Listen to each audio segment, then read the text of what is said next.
mga kabataang lumaki at nakapag-aral sa ilalim ng pangangalaga ni Pastor Apollo C. Quiboloy, inihayag kung bakit taos-puso ang kanilang pasasalamat sa buting pastor. Samantala, ang mga kababaihan na nasa ilalim ng pastoral ministry, hindi cheap o basta-basta. Ang buong detalye mula kay Jean Domingo. Narinig na natin ang samut-saring mga kwento at pahayag ng ilang mga misyonaryo ng Kingdom of Jesus Christ at maging ng mga individual na kabilang sa pastoral ministry. Dito inihayag nila ang kanilang pasasalamat at pangakong maninindigan at ipagtatanggol si Pastor Apollo C. Quiboloy ano man na mangyari. Subalit ang ating mga napanood at narinig ay ilan lamang o wala pa sa kalahati na mga individual na nabago, pinagpala at nais magtanggol kay Pastor Apollo. Kabilang na dito ang mga lumaki sa pangangalaga ng Kingdom of Jesus Christ at ngayon ay kabilang sa pastoral ministry.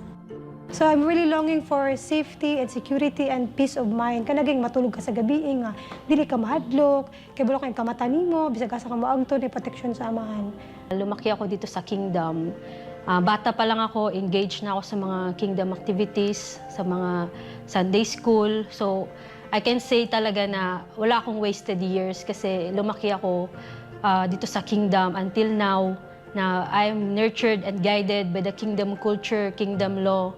And yun nga, binigyan ni Pastor ng direction yung buhay ko na masasabi ko talagang walang nasayang. Nasasabi ko talagang napaka-blessed ko. Masasabi ko talagang super happy, super blessed kasi yung nararamdaman ko everyday as I grow up na meron talagang patutunguhan yung buhay ko, may direction yung buhay ko.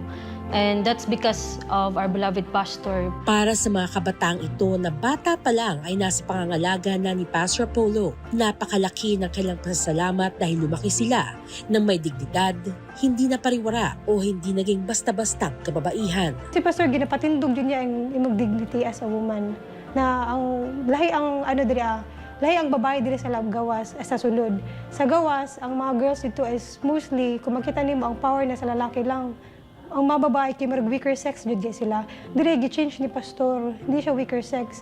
Ginahimo siya ni Pastor na kaning i-look up sa tanan. Nagod te, ginapataas ni Pastor ang babae jud diri, ginasaligan, ginapatindog jud. Gusto ni Pastor sa amin, which is, yun nga yung buhay, to be a dignified, magkaroon ng buhay na dignified na the pastor can present to everyone na ito na hindi imposible na mabago ang isang buhay, lalong-lalo na ang babae kasi women are the weakest link. So hindi imposible na ang buhay mo na hindi talaga masasayang pag ito talaga fully mo na inalay sa ating dakilang Ama. Hindi lamang sila kundi maging ang kanilang mga pamilya ay labis din ang pagpapasalamat kay Pastor Apollo sa pagkukop at pagbibigay direksyon sa kanilang buhay. Hindi na ako nagdako sa Kingdom, kaya ako actually both my parents are already full-time miracle worker na po since Villamor time na po. So, nailan na mo ang Kingdom, pinagi sa mga mensahe ni Pastor o glabaw na sa mga blessings na gatag si Pastor sa amoa. Especially until the time na abot sa amuang point, na sa amuang namatay akong papa since 3 years old na ko.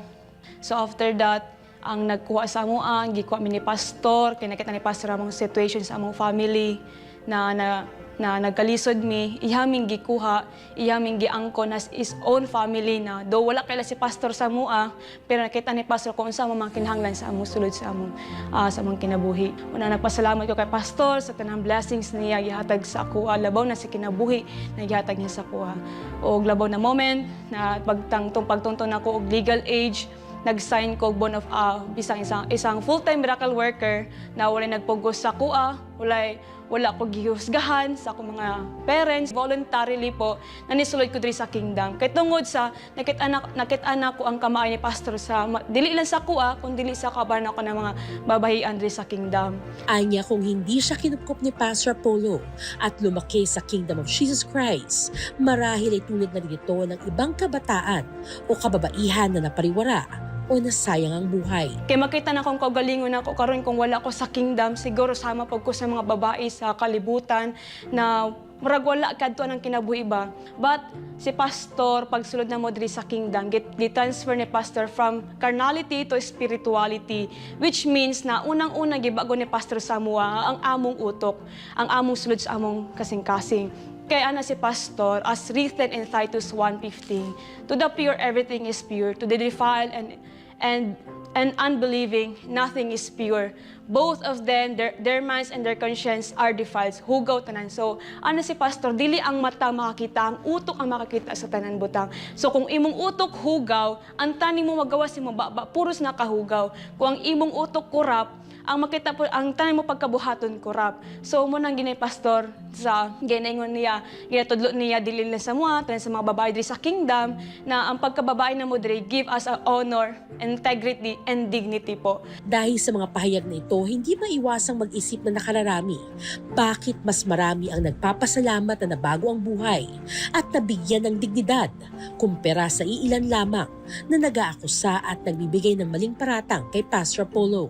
Patunay ba ito na walang katotohanan at gawa-gawa lamang ang mga ibinibintang kay Pastor Apollo? Kaya sana it will not be too late for you to realize kung gaano yung damage na nagawa nyo, hindi kay pastor kundi sa buhay nyo.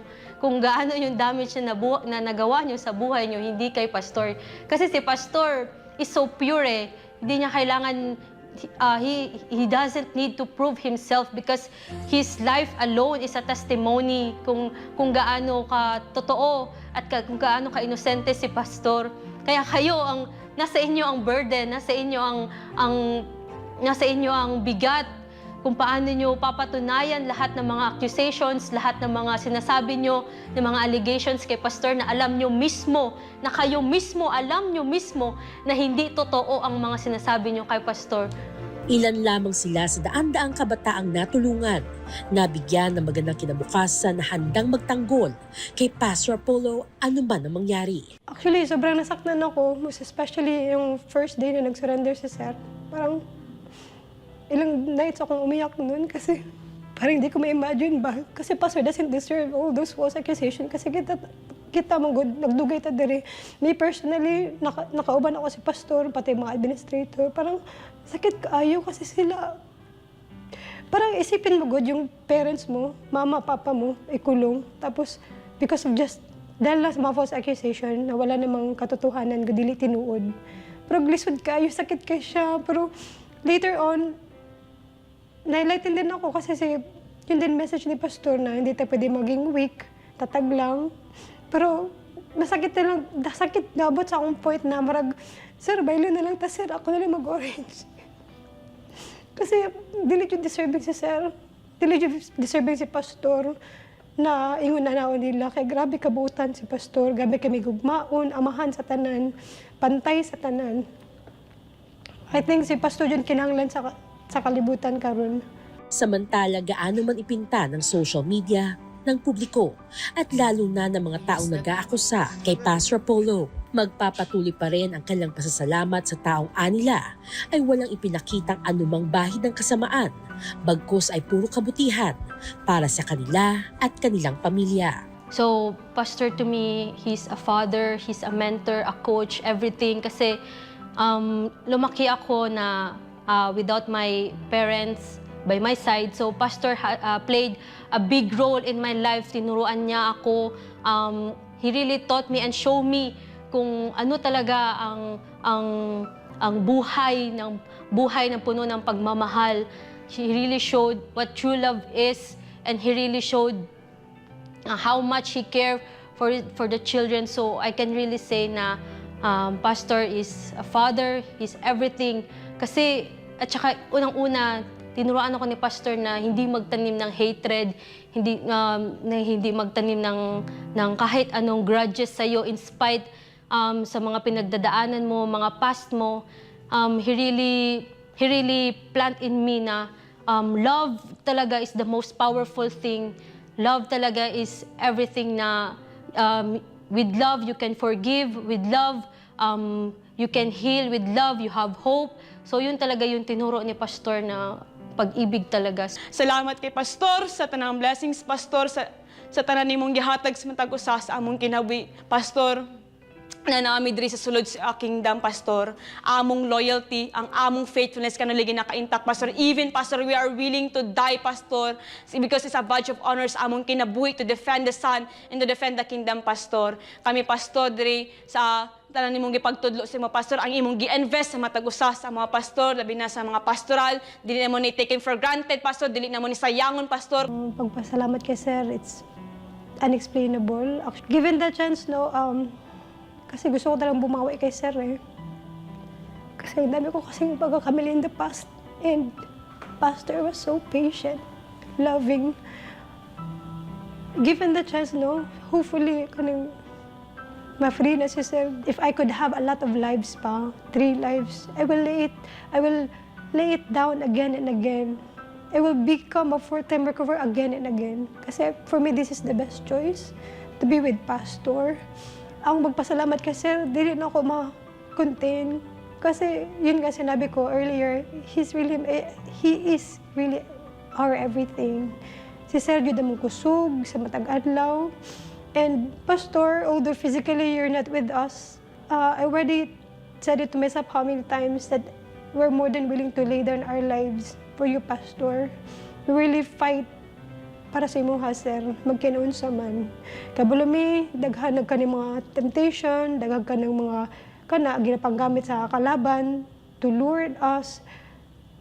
Na mo again si mo, Sir, pero ang loyalty, dili na mapalit ni bisang kinsa. Kay kabulumi kung kinsa ka, Pastor. Napakaraming napaparatangan ng walang katotohanan, na akusahan ng mga bagay na hindi nila ginawa pero nasa tao na kung kanino dapat maniwala. Para sa Diyos at sa Pilipinas kong mahal, Sheen Domingo, SMNI News.